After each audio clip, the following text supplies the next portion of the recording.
E aí, pessoal, nessa aula nós vamos falar sobre a Revolução Industrial. A Inglaterra tinha uma grande produção têxtil, ou seja, se produziam fios e tecidos. Mas era uma produção manual, demorava muito e produzia-se pouco. Então o governo de Londres promoveu um concurso para se descobrir novas técnicas de produção. A ganhadora do concurso foi a máquina de fiar Spinning Jenny. Produzia até 80 fios por minuto. Esse projeto da Spinning Jenny poderia até ser acoplado a uma roda d'água, produzindo ainda mais. Mas a Inglaterra precisava de mais produção ainda, então a Spinning Jenny foi adaptada à máquina a vapor. A máquina a vapor é praticamente uma caldeira cheia de água. Essa caldeira era aquecida pela queima de carvão mineral. Com o aquecimento da água surgia o vapor, e com o vapor a pressão.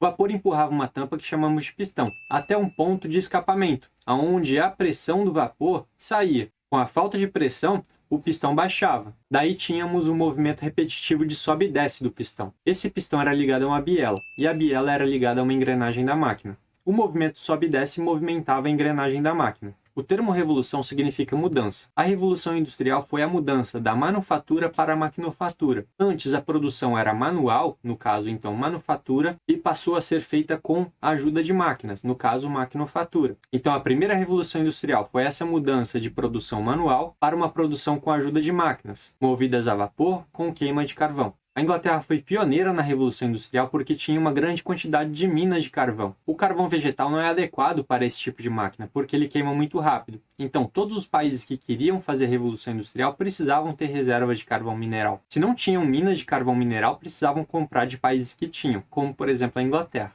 Como as máquinas faziam boa parte do trabalho, não era necessário uma mão de obra especializada, não era necessário uma pessoa extremamente experiente com o trabalho. Qualquer um conseguia fazer. Então era uma mão de obra facilmente substituível. Com o cercamento das terras na Inglaterra, as pessoas passaram a viver nas cidades e foram praticamente obrigadas a trabalhar nessas fábricas. Muitas pessoas no campo também tinham a ilusão de que a vida na cidade seria melhor e que teriam uma melhor condição de vida trabalhando nas fábricas, então acabaram por se mudar para as cidades. Então nas cidades existia uma grande oferta de mão de obra. Quando existe uma grande oferta de mão de obra, o salário pode ser mais baixo. Então os patrões começaram a lucrar muito com essa mão de obra mais barata, porque se o empregado não quisesse mais trabalhar, ele seria facilmente substituído em questão de minutos. Eram péssimas as condições de trabalho, eram ambientes fechados, extremamente quentes por conta das máquinas, um ambiente com pouca higiene, inclusive os banheiros eram banheiros coletivos, não tinha uma separação de masculino e feminino. Er zit een Daans nog in het parlement, maar hier stinkt het nog altijd even erg.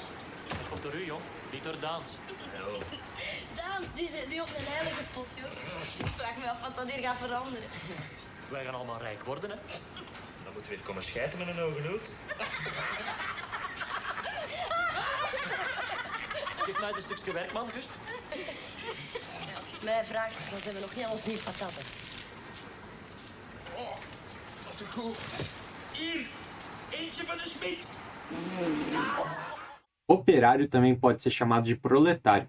Prole significa filho. Isso porque a mão de obra mais cara era a mão de obra masculina, a mão de obra do homem. Como o objetivo aqui era obter o lucro, o dono da fábrica sempre contratava mulheres e crianças, porque tanto a mulher quanto a criança eram consideradas uma mão de obra inferior à masculina. Então recebiam praticamente metade do salário de um homem. Então era muito mais vantajoso para o patrão ter nas fábricas apenas mulheres e crianças trabalhando. É por isso que proletariado significa operário. As famílias pobres tinham muitos filhos para que esses filhos pudessem ajudar a sustentar a casa, trabalhando nas fábricas. Também muitos objetos caíam debaixo dessas máquinas. As únicas pessoas que conseguiam entrar debaixo das máquinas para pegar eram as crianças. É por isso que muitas crianças morreram debaixo dessas máquinas.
Outras máquinas são símbolo de desenvolvimento dessa fase da Revolução Industrial, como por exemplo os trens e os navios a vapor.